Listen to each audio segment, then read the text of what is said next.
Abra sua Bíblia em Atos dos Apóstolos, capítulo 2, a partir do versículo 1. Eu amo essa passagem da Bíblia. Atos, capítulo 2, versículo 1. Caiu a chave, graças a Deus. Mas nós vamos firme, né, irmão? Bora. Atos, capítulo 2, versículo 1. Eu vou ler aqui no computador mesmo, que aí eu consigo ver melhor. Agora voltou. Vai silenciando o teu coração. Atos, capítulo 2, versículo 1. É a batalha espiritual, então fica bem quietinho, porque essa palavra é muito importante, amém? Chegando o dia de Pentecostes, estavam todos reunidos no mesmo lugar. De repente veio do céu um ruído, como se soprasse um vento impetuoso, e encheu toda a casa onde estavam sentados. Apareceu-lhes então uma espécie de línguas de fogo, que se repartiram e pousaram sobre cada um deles. E ficaram todos cheios do Espírito Santo, e começaram a falar em novas ou outras línguas, conforme o Espírito lhes concedia que falassem. Achavam-se então em Jerusalém judeus piedosos de todas as nações que há debaixo do céu. Ouvindo aquele ruído, reuniu-se muita gente e maravilhava-se de que cada um os ouvia falar na sua própria língua. Profundamente impressionados, manifestavam a sua admiração. Não são porventura galileus todos os que falam? Como então todos nós os ouvimos, cada um em nossa própria língua materna? Partos, medos, elamitas, os que habitam a Mesopotâmia, a Judéia, a Capadócia, o Ponto, a Ásia, a Frígia, a Panfilha, o Egito, as províncias da Líbia próximas a Cirene, peregrinos romanos, judeus e prosélitos, cretenses e árabes, ouvimos-los publicarem em nossas línguas as maravilhas de Deus. Estavam, pois, todos atônitos e sem saber o que pensar, perguntavam uns aos outros: que significam essas coisas? Outros, porém, escarnecendo, diziam: estão embriagados de vinho doce. Vamos dar uma salva de palmas à palavra de Deus. Pode aplaudir aí, meu irmão.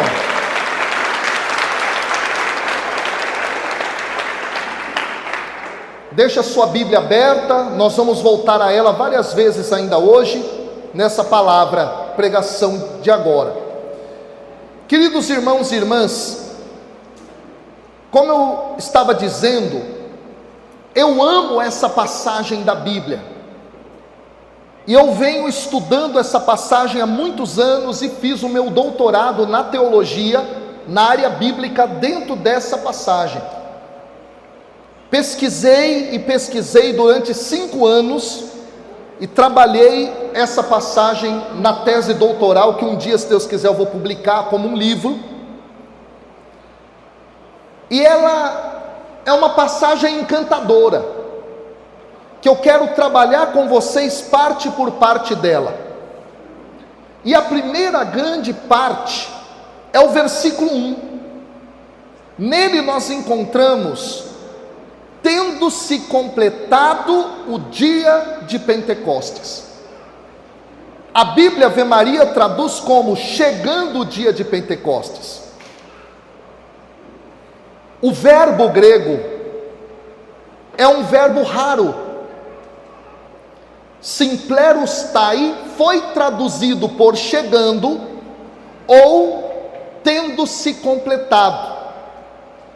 E aqui vem o detalhe. Este verbo, ele aparece apenas 3 vezes no Novo Testamento, irmãos. E ele aparece todas as vezes dentro da obra lucana, ou seja, livro de Atos e Evangelho de Lucas. Mas qual é o sentido? O sentido é de um tempo que foi cumprido.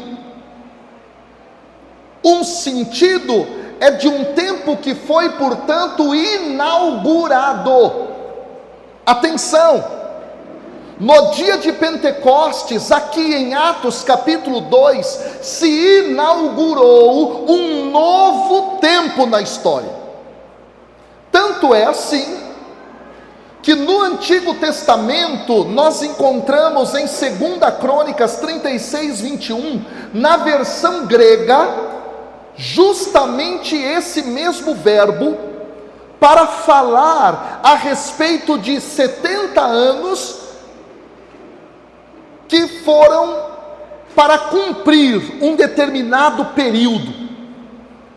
Então a primeira grande verdade que você precisa compreender desta palavra é justamente essa: no dia de Pentecostes se inaugurou um novo tempo, um tempo como nunca antes na história. Que tempo é esse, professor? É o tempo do derramamento do Espírito Santo. Ou seja, desde aquele dia 50 depois da Páscoa, no ano 33, no primeiro século, nós temos aqui, meus irmãos, a abertura de um tempo de graça, aonde o Espírito Santo é derramado profundamente. E aí é bonito, porque o dia em que isso acontece é o dia de Pentecostes. Deixa eu te explicar. Pentecostes é uma palavra grega, significa 50º dia, ou seja, é o dia de número 50, contado depois da Páscoa. Houve Páscoa, o povo é liberto, 50 dias depois é o dia de Pentecostes. Só que nós precisamos entender que no Antigo Testamento o Pentecostes era uma celebração extremamente rica. Qual é a primeira coisa que se celebra em Pentecostes? Quando o povo sai do Egito, escravo na Páscoa, caminha 50 dias e entra no deserto. Êxodo capítulo 19, versículo 1, é o dia 50. E sabe o que começa em Êxodo capítulo 19, versículo 1? Deus chamando o povo liberto de Israel para fechar com eles uma aliança. Atenção então, Deus desce no Monte Sinai com fogo, fumaça, barulho, fala com Moisés, fala com os anciãos, fala com o povo e entrega a este povo a lei. Pode anotar isso se você gosta de anotar coisas para você entender melhor a Bíblia. Eu estou te explicando. Pentecostes, o dia 50, é o dia da entrega da lei, da fixação da aliança entre Deus e Israel. Olha que coisa linda.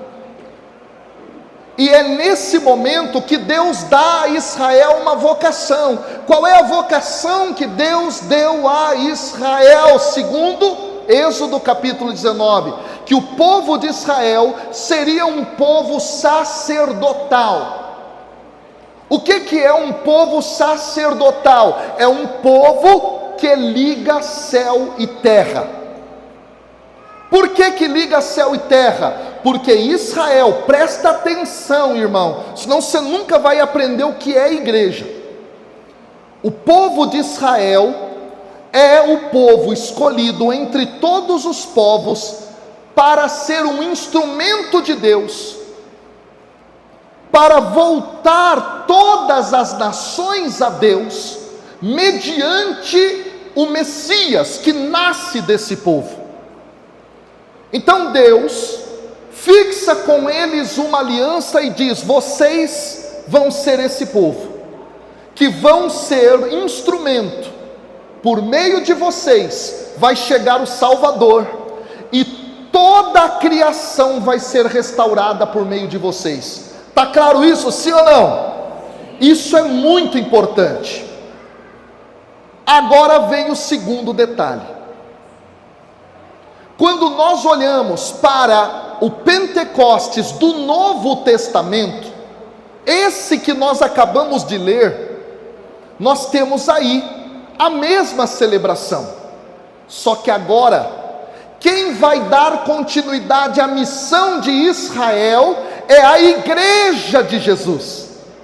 Portanto, a igreja de Jesus recebe a missão de ser o povo sacerdotal, o povo que liga céu e terra novamente, o povo que leva toda a humanidade. Por isso que a igreja se chama católica. A palavra católica significa universal, ou seja, para toda a humanidade. No dia de Pentecostes, em Atos 2, a inauguração da igreja, que é aquela que dará continuidade à missão de Israel. Por isso que, se você estuda a igreja dentro da teologia, você tem a seguinte expressão: a igreja é o novo Israel de Deus. Então a igreja tem uma missão. A missão da igreja é de proclamar para todas as nações que toda a humanidade pode voltar à comunhão com Deus, em Cristo Jesus. Daí nós entendemos o Pentecostes. No mesmo dia em que Israel foi chamado por Deus no Monte Sinai, a igreja, muitos anos depois, será chamada lá no dia de Pentecostes que acabamos de ler. E isso já revela para nós algo fantástico.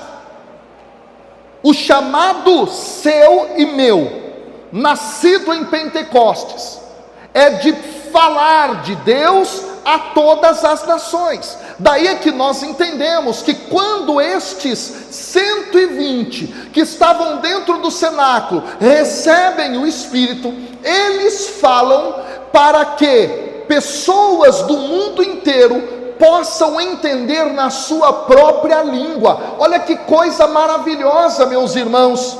O milagre de Pentecostes é o milagre da fala e da escuta, porque aqueles homens falavam e os outros escutavam em sua própria língua. E se nós pegarmos todos os povos que são aqui apresentados, partos, medos, elamitas, olha para minha mão aqui. Se você olhar a localização desses povos, é como se você estivesse traçando no mapa esse movimento, ó. Medos, partos, elamitas, e você vai traçando no mapa todos os povos ao redor de Jerusalém. Ou seja, essa mesma lista de nações era uma lista comum naquela época de ser dada quando você queria trazer as nações do planeta. Então o texto aqui, ele revela a nós, queridos irmãos e irmãs, a nossa missão: falar em todas as línguas da humanidade, pregar a palavra para todos os homens e mulheres, anunciar o reino de Deus. E aí vem o grande ponto. Como continuidade de Israel, você aqui, 2000 anos depois, é chamado a manter esta missão com a sua chama acesa.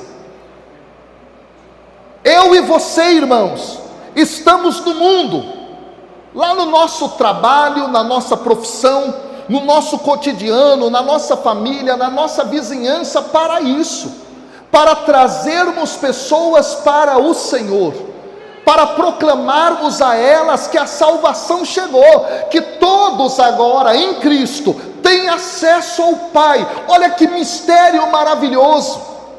Você é chamado a ir para as nações, você é chamado para falar com todos os povos, até os confins da terra. Pentecostes sem missão não é Pentecostes. Pentecostes sem anúncio universal, querido, querida, não é Pentecostes. Eu posso dizer que eu sou realmente alguém pentecostal, que viveu experiência de Pentecostes sem missão? Não, não pode, porque é indissociável Pentecostes da missão. Agora vem um ponto fantástico. Aqui é algo que eu preciso te explicar, que é belíssimo.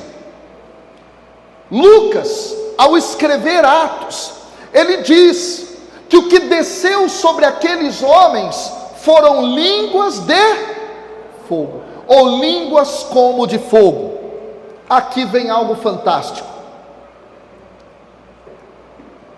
Qual é o significado dessas línguas de fogo? A expressão línguas de fogo, gente, ela apareceu muitos séculos antes desse texto ser escrito. Para você ter uma ideia, há um livro apócrifo judaico chamado Livro de Enoque. Era uma história que os judeus liam bastante. E o que essa narrativa traz? Enoque, aquele homem que lá no livro do Gênesis foi arrebatado ao céu. Nesse livro é contado que ele, ao chegar lá no paraíso, um anjo o recepciona. Essa história é linda. Eu coloco ela na minha tese doutoral para explicar o que é línguas de fogo. Quando ele chega lá no alto, imagina a cena comigo. Esse anjo pega pela mão e começa a passear com ele pelo céu. Ele vai para um lado, vai para o outro, e o céu vai sendo mostrado. E ao longe, de acordo com esta narrativa, este homem, Enoque, ele vê a morada de Deus. E a morada de Deus encanta este homem, e esse encanto o leva a ir se aproximando. Olha que história fantástica. Parece que Lucas bebeu nessa fonte. Ele chega próximo das paredes da morada de Deus, e sabe como elas são? A morada de Deus é feita com paredes de línguas de fogo. Uma das explicações é que no Antigo Testamento, quando Deus fala, de sua boca saem labaredas. Então a ideia é que Deus mora num palácio feito de línguas de fogo. E quando Lucas, portanto, escreve que as línguas de fogo desceram do céu, ele está dizendo ao mesmo tempo a respeito do quê? De que nós, que recebemos esse Espírito, passamos a nos tornar a própria morada de Deus. Portanto, quando o texto diz que as línguas de fogo desceram sobre cada um deles, é que cada um deles agora é portador de Deus.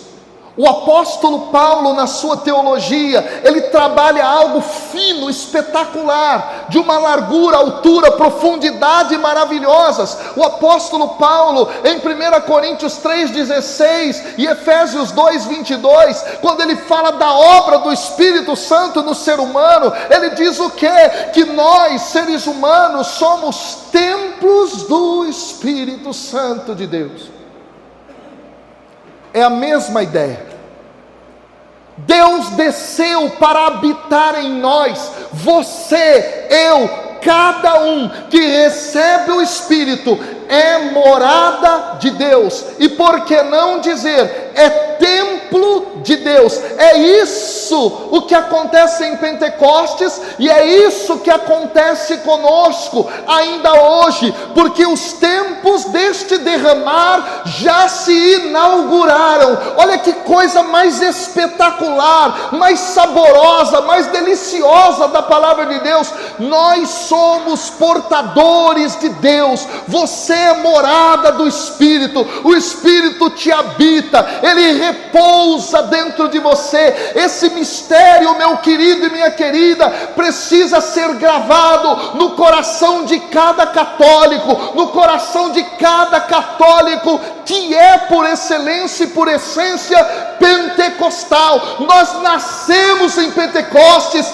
como moradas do Espírito. Você é morada de Deus. Deus habita em você. Deus está dentro da tua alma. O fogo do Senhor está queimando aí, meu irmão. Você precisa gravar isso no seu mais profundo ser. Você é templo do Espírito Santo. Eu sou templo do Espírito Santo. Há fogo dentro de mim, há fogo dentro de você.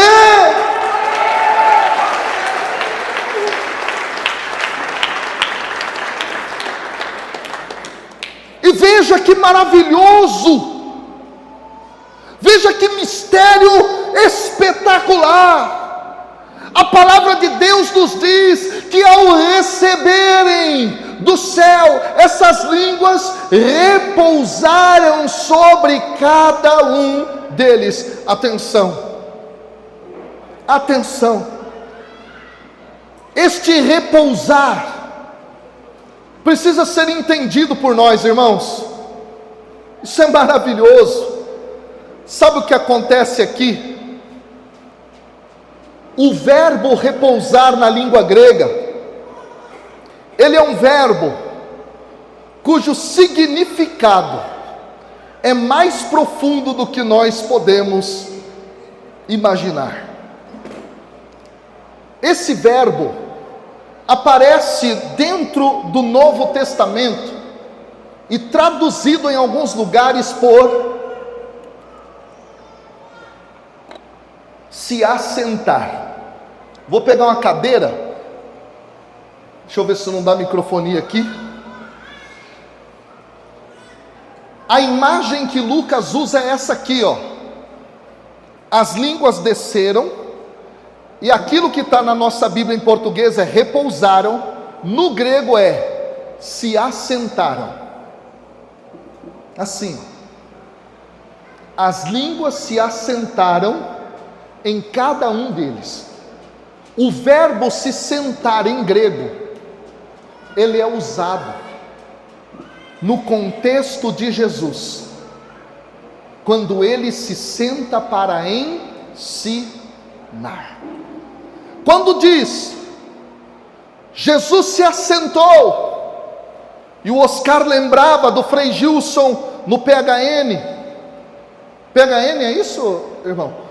Que se sentou para ensinar como Jesus. É que o verbo se sentar é esse verbo que denota uma ação de ensinar. E aqui é muito importante, quando o texto diz que as línguas se assentaram, é como se o texto estivesse dizendo a nós: o Espírito é o nosso educador, o Espírito é o nosso que ensina a cada um de nós. E isso é revelado dentro das Escrituras de uma maneira maravilhosa, quando em Marcos, no capítulo 13, Jesus, por exemplo, está conversando com os seus discípulos, falando das últimas coisas. Ele diz o seguinte: ei, meus irmãos, não se preocupem quando vocês estiverem diante das autoridades, diante daqueles homens poderosos, pois o Espírito Santo vos ensinará, vai conduzir vocês, para que vocês falem o que é necessário. Pentecostes aqui, portanto, significa receber o Espírito para ser conduzido, educado, ensinado pelo Espírito. E é bonito, porque é isso mesmo que acontece. Jesus, em João, lá no seu último discurso com os seus, ele fala no capítulo 16 e também ali no 17, a respeito do Espírito Santo, que vos ensinará toda a verdade. Olha que coisa maravilhosa. O que isso significa? Que nós, enquanto pentecostais, como católicos nascidos no cenáculo, nós somos chamados a receber o Espírito e dizer ao Espírito: Espírito, me conduza, Espírito, me ensine, Espírito Santo, me eduque. Papa João Paulo II, santo, quando ele escrevia a respeito das missões, a missão da igreja, num documento fantástico chamado Redemptoris Missio, ele dizia que a espiritualidade do católico batizado, que é missionário, é deixar-se conduzir pelo Espírito. Deixa eu falar para você, irmão, Pentecostes verdadeiro é quando nós nos abrimos a deixar o Espírito nos conduzir. Deixa o Espírito te conduzir, deixa o Espírito te levar para onde Ele quer, deixa o Espírito Santo direcionar a tua vida, deixa o Espírito Santo fazer em você aquilo que Ele quer fazer, deixa o Espírito Santo com os seus dons, com os carismas, falar com você. Ou seja, você que é templo do Espírito, precisa deixar agora o Espírito que habita em você te ensinar as coisas. Só que como é que funciona isso na prática? É na experiência da oração, da intimidade com o Espírito, algo diário que a gente alimenta, a gente vai alimentando isso. A gente vai dizendo todos os dias, a cada minuto, a cada segundo, a cada centésimo, milésimo, seja lá o que for, tempo da nossa vida, nós vamos pedindo ao Espírito: Espírito, me conduza, Espírito, me conduza, o que eu preciso fazer agora, o que eu devo falar para essa pessoa, como eu devo olhar para ela, como eu devo dialogar com esse sujeito que apareceu aqui. Vem Espírito Santo. O Espírito Santo precisa ser o seu educador. Mas como é que você vive a sua vida? Você vive a sua vida assim, tocando a sua vida sem Deus, tocando a sua vida sem a inspiração do Espírito. Você não reza quando você vai comprar uma roupa, você não reza quando você vai comprar um carro, você não reza quando você vai comprar uma casa, você não pede o auxílio do Espírito Santo na hora que você vai conversar com alguém no seu emprego, você deixa o Espírito Santo de lado. Mas deixa eu dizer, irmão, pentecostal de verdade é aquele que diz: Espírito, pode se assentar, aqui está o seu trono no meu coração, senta, Espírito, e tudo que eu falar, tudo que eu pensar, tudo que eu fizer, é mediante a tua graça, é mediante a tua moção, é mediante o teu querer. Senta no meu coração, me habita e me educa, Espírito Santo de Deus.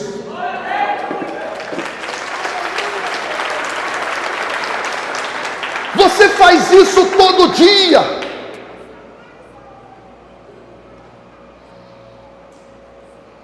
Vou trabalhar, vem Espírito. Vou conversar com a minha esposa, vem Espírito.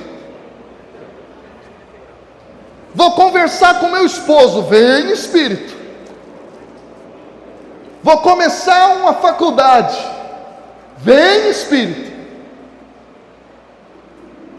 Deixa o Espírito Santo te conduzir. Agora vem algo maravilhoso. São mistérios desse texto de Pentecostes. Tem tanta coisa aqui, gente, o tempo é curto. Deixa eu te contar um segredo maravilhoso. Isso, de fato, é algo que chama muita minha atenção. Eu devotei a esse termo que aparece aqui muito tempo na pesquisa, na minha escrita. E eu queria muito que você pudesse aprender disso comigo. Eu estou explicando para você tudo que esse Pentecostes representa, teologicamente, na prática da nossa vida. Tem algo que eu sou apaixonado, que eu quero trazer para você. Escuta, o texto bíblico diz, lá no versículo 2, algo maravilhoso. Diz que de repente veio do céu um ruído, como agitar-se de um vendaval impetuoso. Aqui que vem o detalhe, a tradução é ruim. Deixa eu te explicar uma coisa maravilhosa. No dia de Pentecostes, um vento soprou. Repita comigo, um vento soprou. Que vento é esse?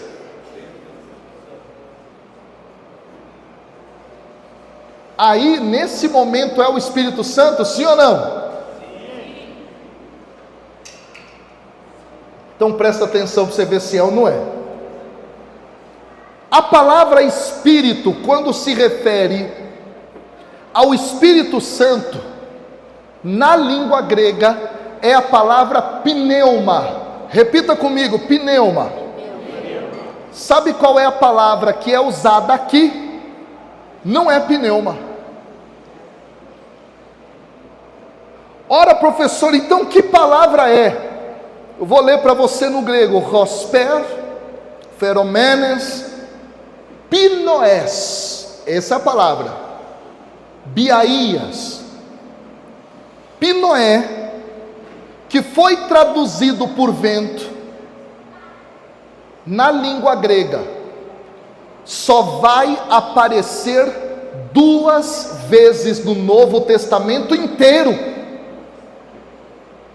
Aparece aqui e aparece em Atos, capítulo 17, versículo 25. Escuta, sabe como pinoé é traduzido em Atos 17, 5? Aí que vem o detalhe. Respiração.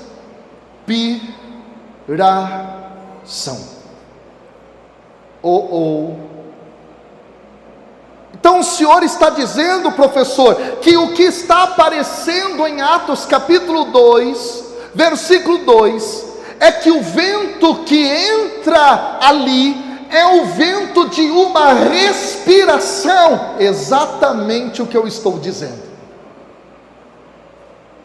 Agora vem comigo, vamos passear pelas páginas da Bíblia. Quando nós voltamos ao Antigo Testamento grego, a palavra pinoés aparece nada mais, nada menos do que 19 vezes, e das 19 vezes, 12 vezes, portanto a maioria, é para traduzir uma palavra hebraica que não é ruá, é a palavra nechamá. Olha para o teu irmão e fala hebraico com ele, diga nechamá. Aí você fala, mas e daí, professor? O que é nechamá? Eu vou te explicar. Presta atenção.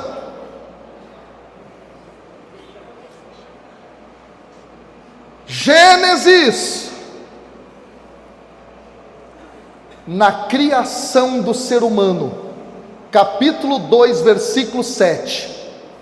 Deus soprou nas narinas do homem o hálito, o fôlego da vida.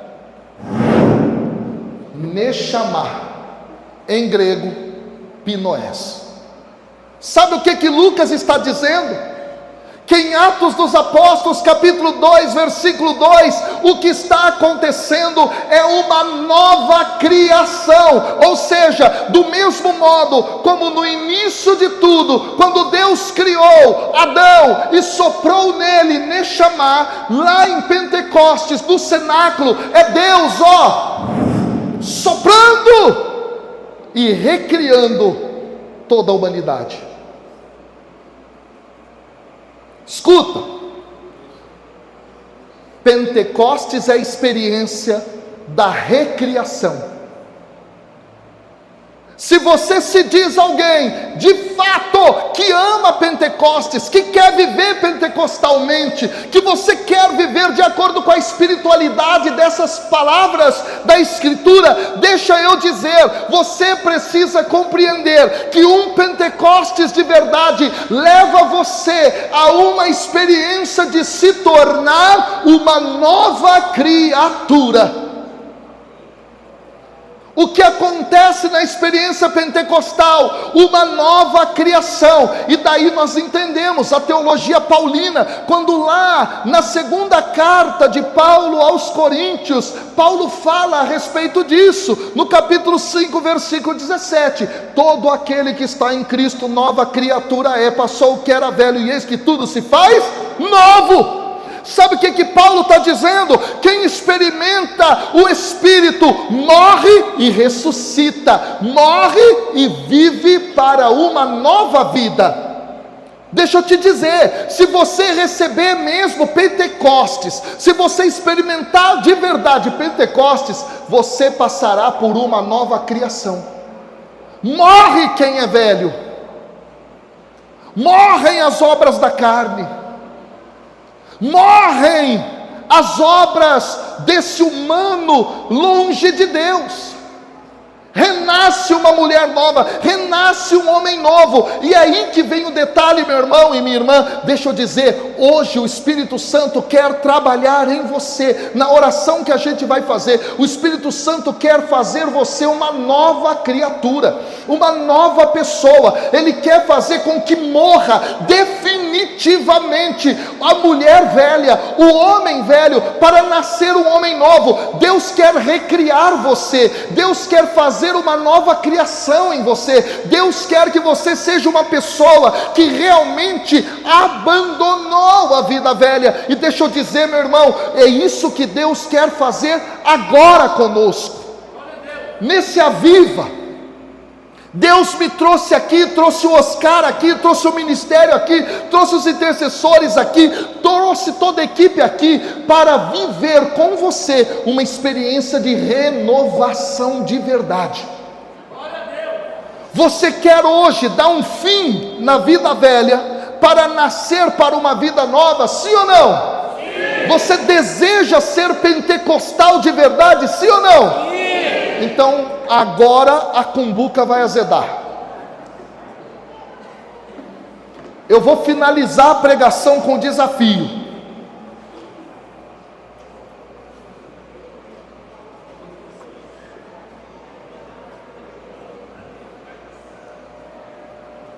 Pentecostes virou, dentro do Antigo Testamento ainda, além de ser a festa da lei e aliança, Pentecostes virou a festa das colheitas e das primícias. Repita comigo: primícias. Você está preparado para viver pentecostalmente, sim ou não? Sim. Pentecostes é primícias. Aí você fala: mas que raio é primícias, professor?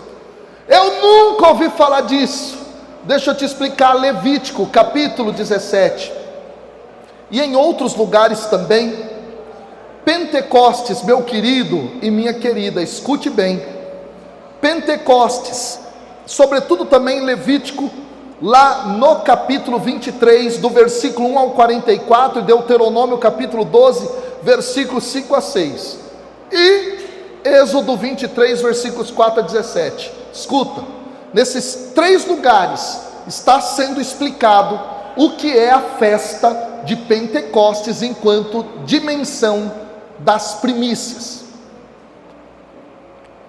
Eu estive em Israel uma das vezes foi na festa de Pentecostes. E sabe o que o judeu celebra? As primícias, que em hebraico se chama bikurim. Repita comigo, bikurim. Está aprendendo muitas palavras em hebraico, grego hoje, não é? Bikurim são os primeiros frutos. Como assim, professor? Vem cá, você plantou, você regou, você cuidou, esperou crescer. O primeiro fruto que aparece, o judeu pega uma fita, sim, uma fita, e amarra o primeiro fruto. Quando ele amadurece, ele colhe o primeiro fruto dessa árvore, da outra, da outra, da outra, coloca tudo numa carroça e leva para Jerusalém, porque Pentecostes era uma festa de peregrinação, onde eles ofertavam a Deus as primícias. O que são as primícias? Os primeiros frutos.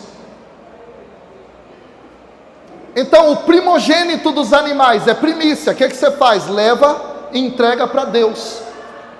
Pentecostes é a festa da entrega daquilo que é o seu melhor para Deus. Rapaz, como é que é isso, professor? Deixa eu te explicar. Nasceu o primeiro fruto, você fala, é de Deus. É como se você estivesse confiando que Deus vai mandar outros frutos. O primeiro você entrega para Deus. E isso era entregue tanto no altar, e era queimado, parte disso. Outra parte era posto em bancas comuns, e lá em Israel até hoje eles fazem isso no dia de Pentecostes. Eles deixam em bancas para que os pobres que não têm o que comer, passem lá e peguem, para partilhar. Então, essa dimensão de Pentecostes precisa ser entendida por nós. Se a gente diz assim, eu sou pentecostal de verdade, eu amo Pentecostes, eu quero viver Pentecostes, então sabe o que eu preciso viver? A entrega do meu melhor para Deus. Você entrega para Deus o seu melhor ou o que te sobra? Do seu tempo, o seu melhor tempo, você entrega para Deus ou para rede social? Ai, eu sou pentecostal, eu vou no grupo de oração, eu peço o Espírito Santo, eu oro em línguas, eu vivo os dons, eu vivo o batismo do Espírito Santo, mas o seu pior é para Deus e o seu melhor é para o Facebook, para o Instagram, para o TikTok, para o raio que o parta da rede social. Retoma aqui o que o Oscar falou, de ficar lá horas e horas e horas e horas e horas, e isso torna para você uma desordem. É fato, irmãos, você entrega para Deus o que? O seu melhor ou o seu pior? Pentecostes é festa de entrega. Por isso que é festa do martírio, e na Igreja Católica Apostólica Romana, é lindo ver isso. Qual é a cor do dia de Pentecostes da liturgia? É o vermelho. Por que é o vermelho? Porque vermelho, além de ser o Espírito Santo, vermelho é martírio, é sangue, é derramamento do seu sangue pelo Evangelho. Ou seja, quem recebe o Espírito em Pentecostes, quem é pentecostal, é capaz de entregar a vida, é capaz de morrer por Jesus, é entregar o seu melhor. O que é que você entrega para Deus? O seu esforço você entrega para Deus? Ou para as coisas de Deus você faz corpo mole?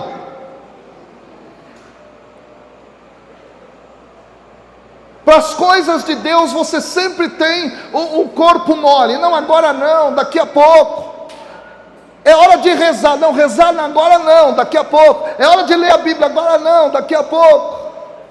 Mas na hora de enfiar a cara no Instagram para ficar vendo vida alheia, você tem tempo.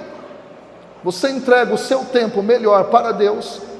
Pentecostes é a festa da entrega da sua própria vida no altar de Deus, porque você é um fruto mais precioso que você pode entregar para Deus hoje. A tua vida pertence a Deus? Você tem certeza disso? Nós vamos rezar para terminar a pregação. Eu quero contar só uma história para você. Eu vou pedir já para os irmãos fazerem um fundo musical para a gente aí. Nós vamos rezar em cima disso.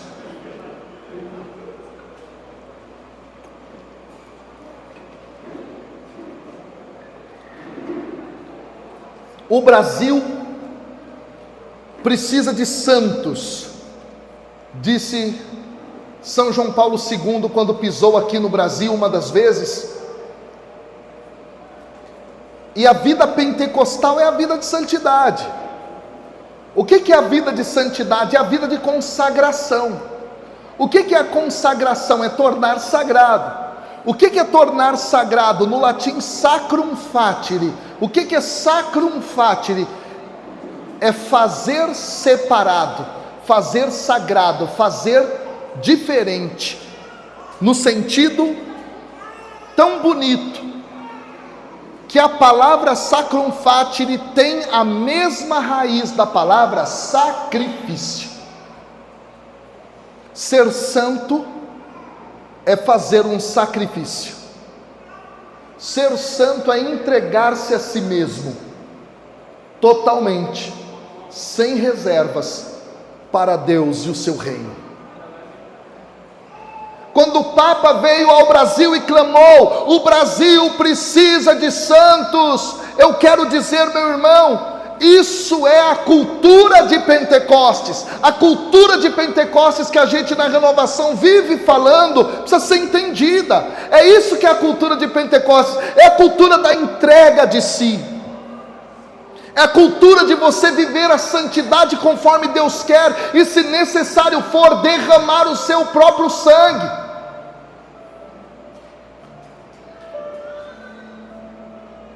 A gente precisa ir até as últimas consequências, irmãos. Deixa eu dizer para você aqui, você precisa ir até as últimas consequências. Eu preciso ir até as últimas consequências. Eu preciso ir até o meu último respiro. Eu preciso ir até a última batida do meu coração. Eu preciso ir até a última gota do meu sangue pelo Evangelho. Eu preciso entregar-me totalmente. Eu preciso me consumir no altar do Senhor, como oferta e no altar de Deus. Eu preciso me colocar lá para ser queimado, consumido. Você é chamado a se colocar nesse altar para ser queimado como oferta viva, inteira para Deus, porque você é o fruto melhor que você tem.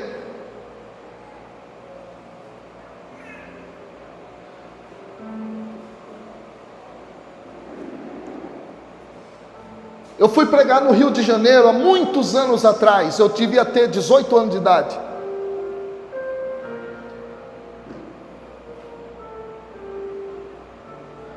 Aí eu preguei lá no encontro de jovens, na cidade de Cordeiro, interior do estado do Rio de Janeiro.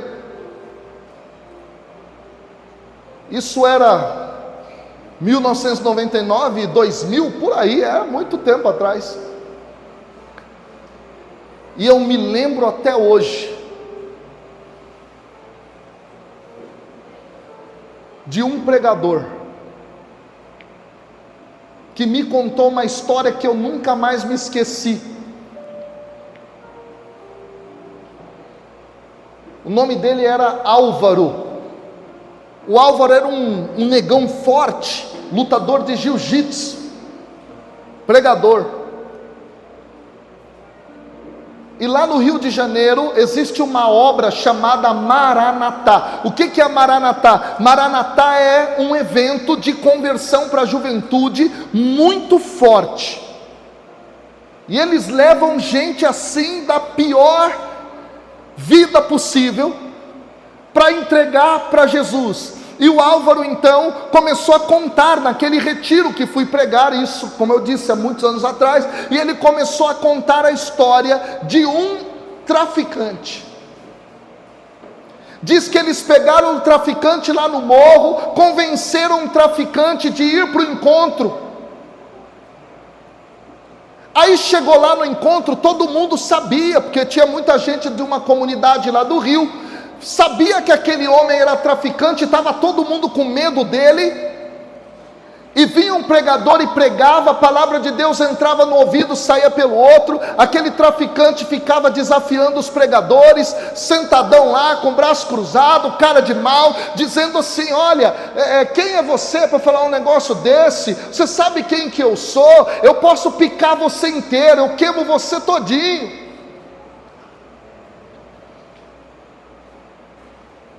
Então o Álvaro, forte, grandão, chegou nesse cara e falou o seguinte: irmão, bateu no peito dele e disse: se você continuar assim, não entregando tua vida para Jesus, eu vou fazer as tuas malas, não importa quem você é, se você é do comando sei lá do que, eu vou fazer as tuas malas e vou te enxotar dessa casa de retiro, vou te colocar para fora.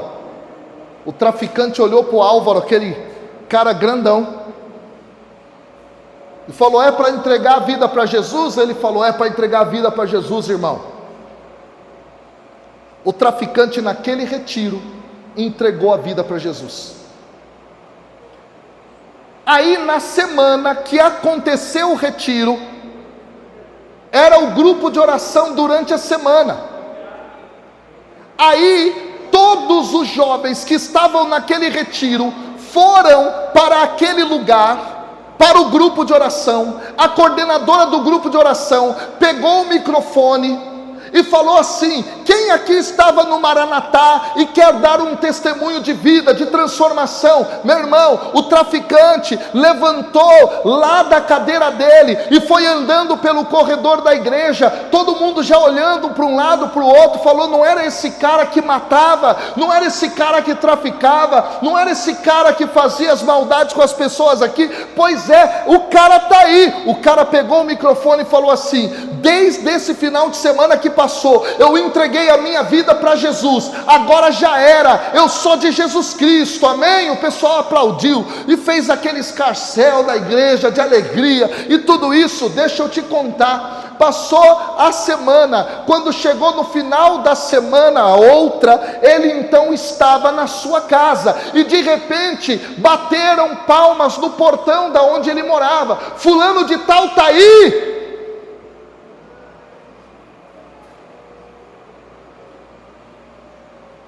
Fulano de tal está aí.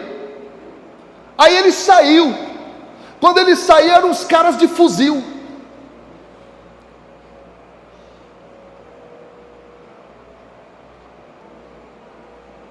Aí, camarada, você não era do tráfico com a gente? Quem falou que você saiu? Eu saí, eu sou de Jesus. Os caras olharam para ele e falaram: você é do quê? Ele falou: sou de Jesus. Os traficantes puxaram ele pelo morro e foram arrastando ele, dando arame farpado nas costas dele. Levaram ele para o alto do morro, encheram um tonel, colocaram diesel, acenderam ali o fogo, colocaram ele amarrado numa mesa e o tonel ali, e perguntaram para ele: você é de Jesus? Ele amarrado na mesa, dizem, gritava: eu sou de Jesus. Pegaram a serra elétrica e cortaram o dedo, tacaram no diesel. Você é de Jesus? Sou de Jesus. Você largou o tráfico? Larguei. Cortaram o pé, diesel. Outro pé, foram picotando ele inteiro antes de morrer. Tacaram o resto do corpo dele dentro desse tonel cheio de diesel para ser queimado no que eles chamam de micro-ondas, aquele jovem morreu dizendo aos gritos: eu sou de Jesus. Isso é ser pentecostal. Não vai ter mais tempo agora, não precisa introduzir pra gente. Beleza, tá bom, tá jóia. Eu sou de Jesus. Você, a primeira dificuldade do grupo de oração, fala o quê? Não quero mais. A primeira perseguição que acontece, você diz o quê? Larguei esse negócio de igreja, fui.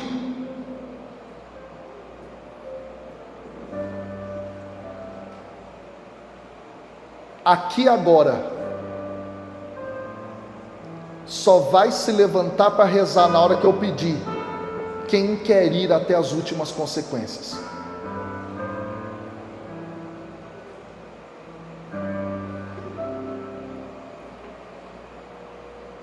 Eu vou pedir no momento da oração, e só vai se colocar de pé como uma decisão final da tua história, para viver Pentecostes de verdade, entregando a sua própria vida como dom, fruto, no altar de Deus.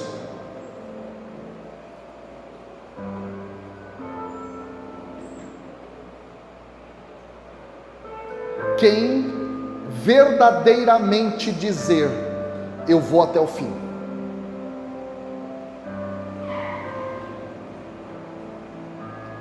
Se a gente puder cantar aquela sarça que só queima, porque fala de entrega, de altar, de queima.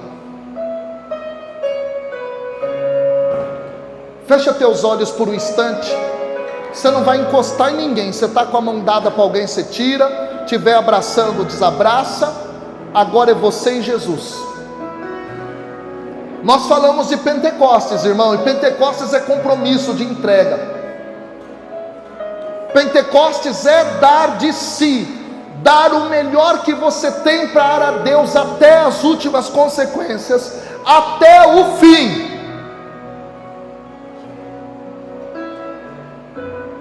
Eu queria que você imaginasse a cena desse jovem. Faz um filme aí. Faz um filme dele naquele retiro, na hora que ele disse para Jesus no Maranatá: eu sou de Cristo, agora a minha vida é de Jesus.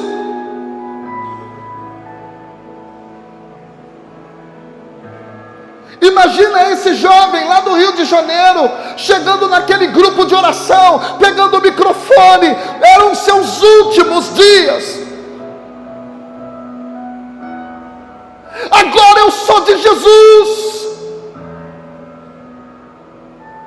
Sob o olhar dos homens armados,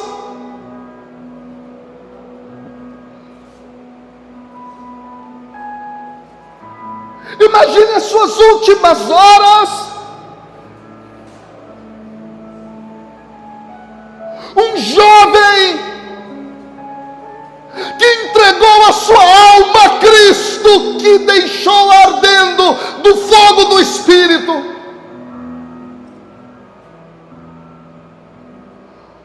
Um homem seduzido por Deus. Fulano está aí. Ele abre o portão,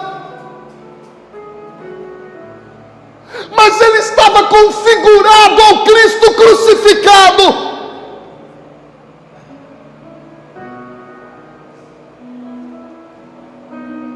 Você é de Jesus. Eu sou de Jesus.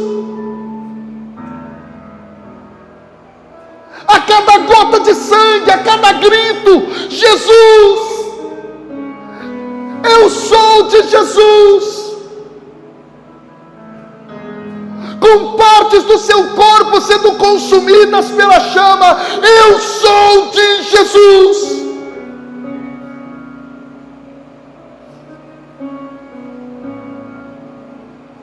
Você está aqui hoje E Deus está pedindo uma decisão para você.